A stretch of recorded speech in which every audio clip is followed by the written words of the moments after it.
been going on for a long time. And the problem is when you have too many people in too small of an area and you don't go through the actual like passed on tradition of how to safely compost things, what type of water to use and how to use it. And also, as we are learning now, everything that's mechanized isn't good. Like everything we use comes from oil. Golf kind of shows that the way that we process that oil doesn't really work. The way that we burn it doesn't really work. So maybe some of the things we were doing back in the day were better. And you can argue with me too. Please interrupt me or ask questions. Just, I understand the concept of separating and using all the different things, but how does that apply to New York City infrastructure as it is now? And that's the big problem.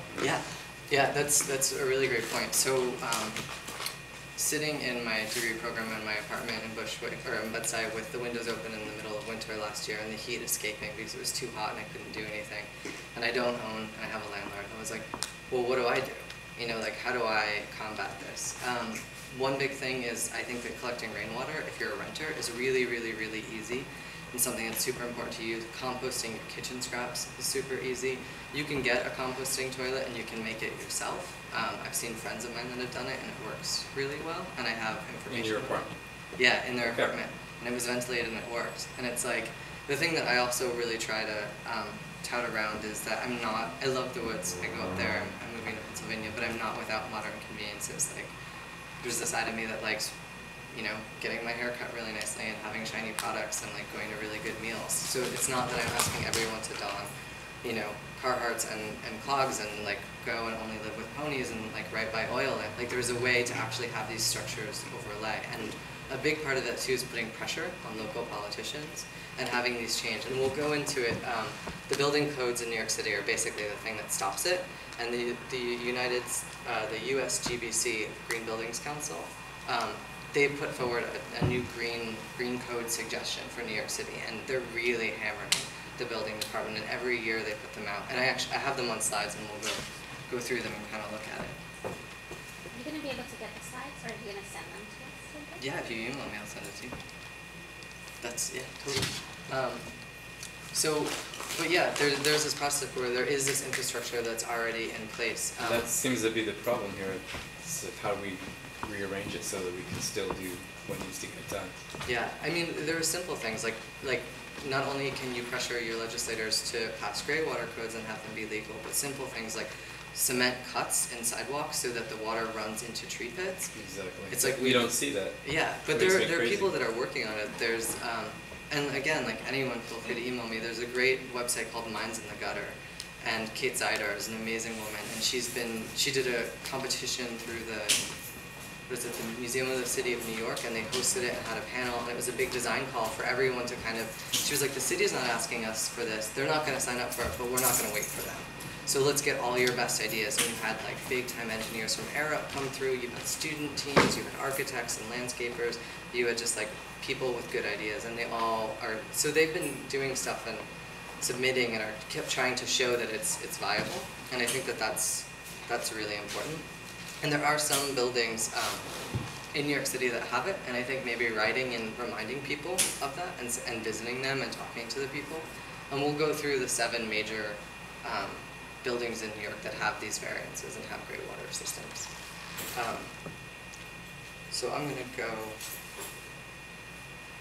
So ecological sanitation, besides making you feel good, it's cheaper, because if you actually think about, and this is another thing, we're taught to think about cost as super isolated. Like we're taught to think about, oh, New York City has really, really cheap water, but we don't ever think about the fact that we've maybe had to take other people's land, or when we process our water, that it takes electricity at a wastewater treatment plant to process it. And it's 17% of New York City's greenhouse gas emissions. 17 just are from wastewater treatment plants. So if everybody could sign on to this, you'd have a 17 immediate reduction of greenhouse gas emissions just from the electricity and the upkeep and maintenance of those plants. You can improve public health, boost agricultural productivity, because gray water is amazing for crops. If you've ever had the experience of going and seeing plants that run on gray water, it's like a constant feed of like a low fertilizer that they can actually uptake, and it's really, really, really tremendous. You can increase household income because you have a job, because you have people that have to kind of come around and deal with this and can actually do more installs. and you also will have higher productivity in agriculture. You reduce environmental pollution, conserve water, and compost can degrade toxic chemicals. It's actually really impressive. If you put diesel or gasoline in a compost pile and you test it, about 6 months later, about 98% of those chemicals are actually broken down and gone. And in brownfields or contaminated sites, and a lot of parks in New York City, that's the big engineer. That's what they do. That's their solution. Is they come and they lay compost and they layer it and they turn it and they layer it. And the compost actually starts to either bind to those heavy metals and toxins or actually starts to degrade them when possible.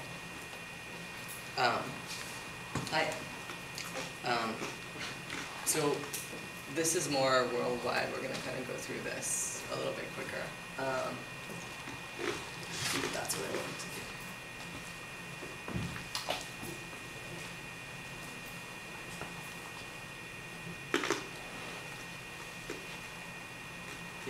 So let's start with the gray water.